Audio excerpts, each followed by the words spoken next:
We all know that fame is fleeting.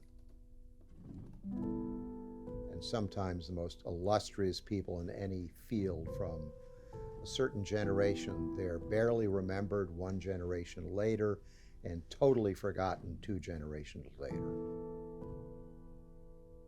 You could say that about the legacy of Ray Clapper, one of the most remarkable journalists, columnists, radio commentators of the 1930s and the World War II era. He was as beloved by his readers as he was admired and respected by his top peers in Washington journalism.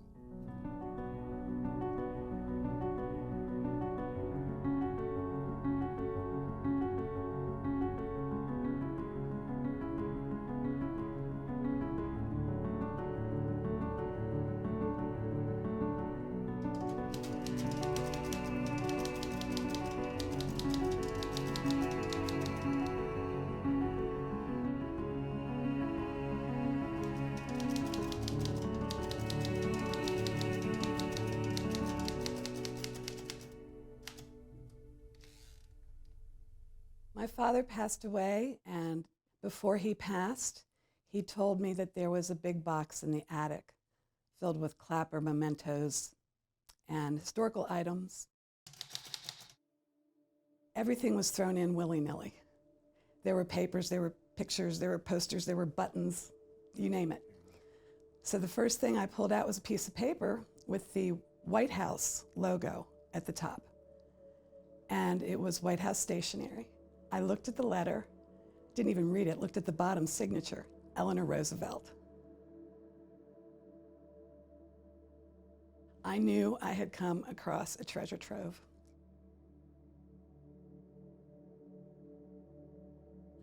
I am an only child. I am the last of the Clapper line. So basically the onus was on me to find homes for everything.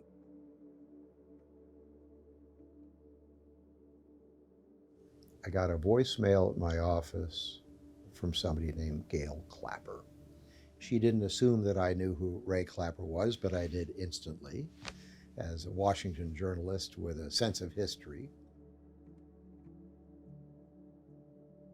And she told me that she had inherited some material relating to the career of Washington journalist Ray Clapper.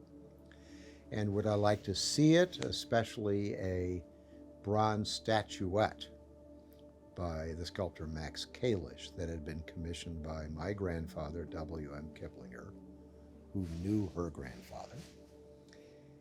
And I contacted her and said, of course I would like to meet you. It's unfortunate that I wasn't able to ask my grandmother all the questions that I would love to ask her today. It would have been nice to have been able to speak with her directly about who my grandfather was, and in effect, who she was. When Ray Clapper came to Washington in the teens during the Wilson administration, it was all about the printed word in the newspaper. Newspaper circulations were immense. Newspapers were available on every street corner.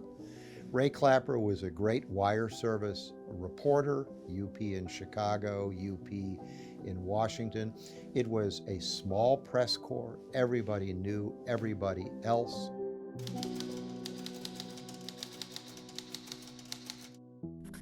Dear Ruth, Senator Harding talking to newspapermen in front of press tent at Harding headquarters.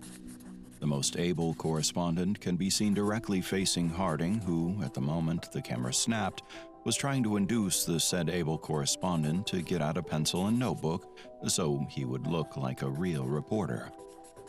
The chin whiskers belonged to the caretaker, not the newspaperman. Love, Ray. August 19th, 1920. I really didn't know about the fame of my grandfather growing up. Albeit I was young, I did understand that his career was important to our history and also important to the people at that time. His goal, I found out, was to provide knowledge to the public.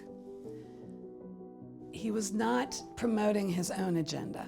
He felt that with journalism came a great responsibility. I'm less concerned about the freedom of the press than I am about the freedom of the reader. Let the reader be tolerant, open-minded, interested in hearing both sides. That's the way to have a free press. You won't keep a free press with a public that only throws cantaloupes at somebody it disagrees with. Egg throwers make dictators.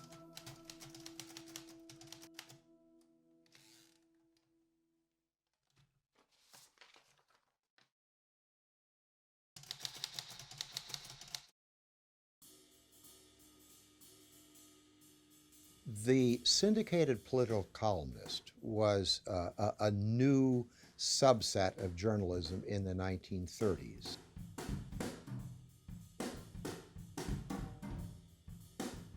It was a small fraternity of reporters who became columnists. Some of the columnists stopped being good legmen and reporters with a lot of news value in their columns. His wife, Olive, said, "I don't know how Ray does it. He's his own reporter. He was his own leg man." My grandfather wrote about the influential columnists, and he wrote, "Ray Clapper is an influential columnist and still a good reporter." For years, I have tried to analyze the qualities of heart and mind which made Ray what he was.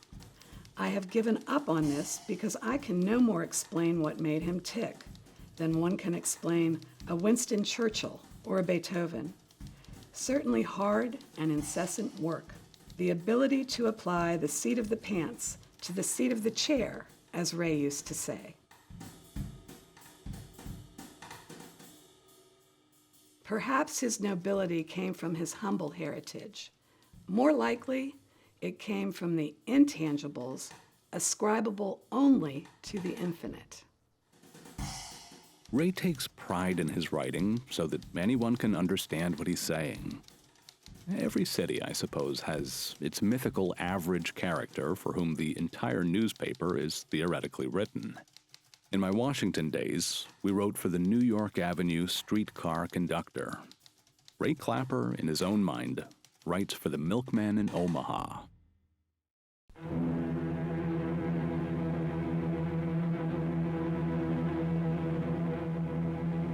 From newly won airfields in southern Italy, United States bombers escorted by fighter planes attacked German supply lines feeding Nazi armies around Rome.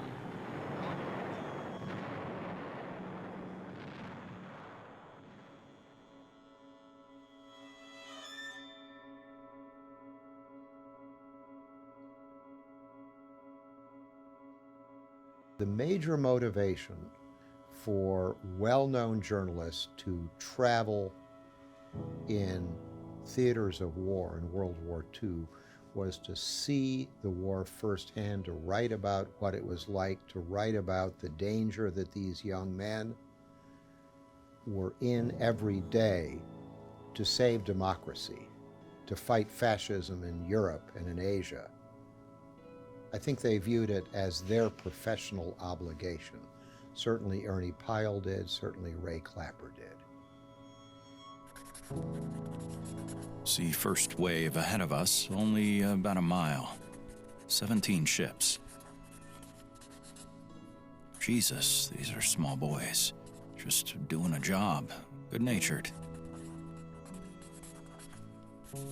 November 5th. Our bombardier begins adjusting bomb sight. Ground speed over target is about 267 miles per hour. Still climbing hard. Coast of Italy very clear.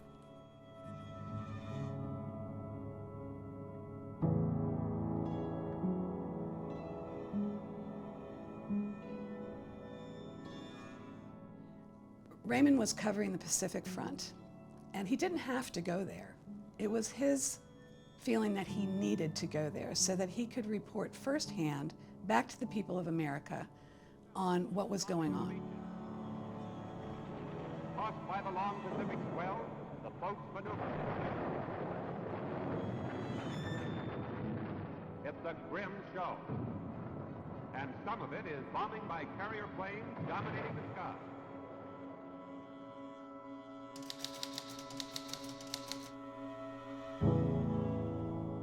It was decided that he would not go on a bombing mission, but actually go up with the Navy pilots to see the effects after bombing. And they toured around the island to show him. And I guess he was probably so busy taking it in and writing and writing and writing that he asked the pilot to please circle around again.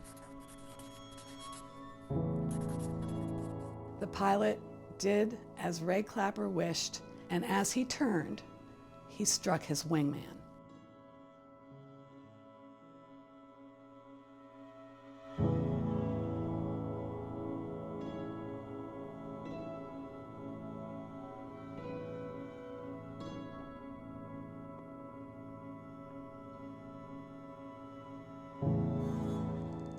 The morning of Ray Clapper's death was truly a national grief. His column was carried and read every morning. His voice was known to these people. He didn't seek celebrity, he didn't act like a star, but he was a celebrity if there was one in the National Press Corps. There were long faces on the correspondence on the morning we learned that Ray Clapper went to his death in the Pacific. There was something in him so normal, so like other people who live in houses and have families and dogs and fireplaces, that when he came to the wars, somehow it always seemed impossible that anything could ever happen to him. More than anything else, he was a crusader for the right of people to think things out for themselves and make their own decisions. People believed what he said because they could sense the honesty in his writing. Ernie Pyle, in Italy, April 1944.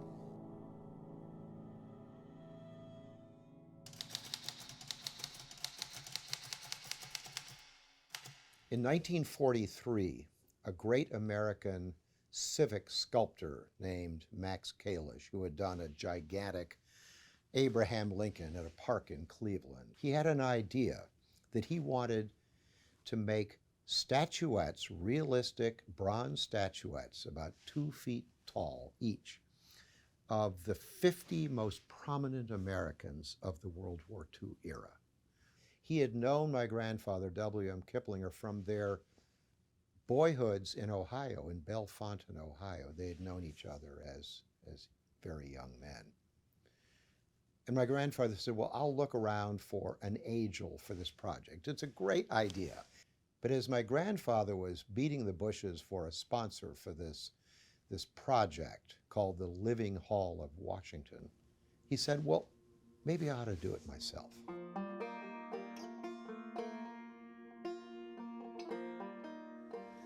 The project consisted of Max Kalish walking into the offices of these very busy, famous people with a box of clay, and in 30 minutes or 40 minutes, in real time, sketching in clay, he modeled these likenesses, then took them back on a train to New York and finished the statues.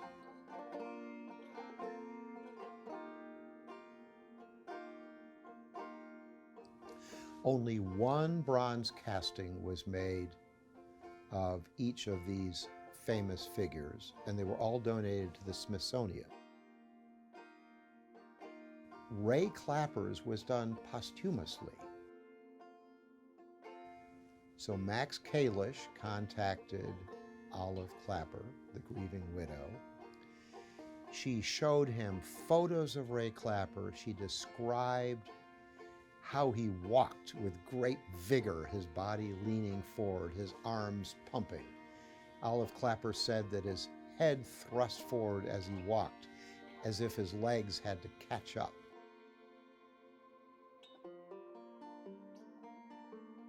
He's in action, which I think is as my grandmother wished it to be and as he normally was, in action and on the go and looking for the truth.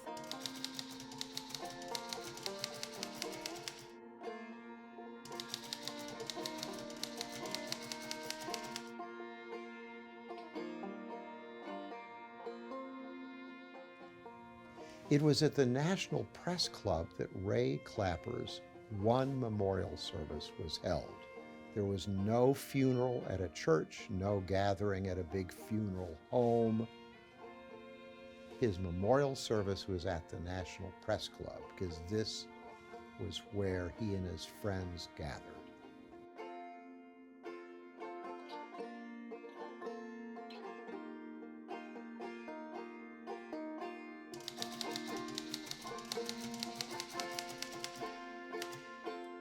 I'm very happy to say that I was not sad to see it go, because I know that he's resting in the right place among the people who appreciate his career and what he did.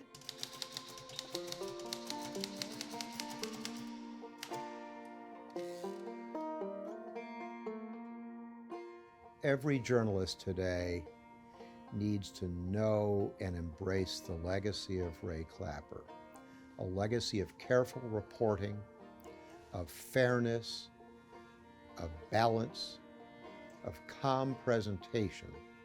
It was said of Ray Clapper, he didn't tell people what to think. He gave them the information and the analysis with which they, as readers and voters, could make up their own minds. Now that's a great legacy we should all embrace.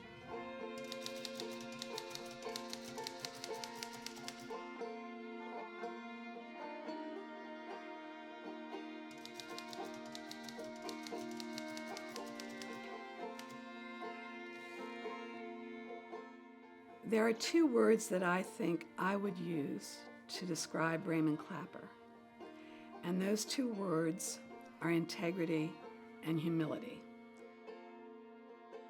He worked by the adage, never overestimate the knowledge of the people and never underestimate their intelligence. It took me a while to understand the meaning of that message, but I think when you study it, you get it. And that describes, in my mind, who he was at heart.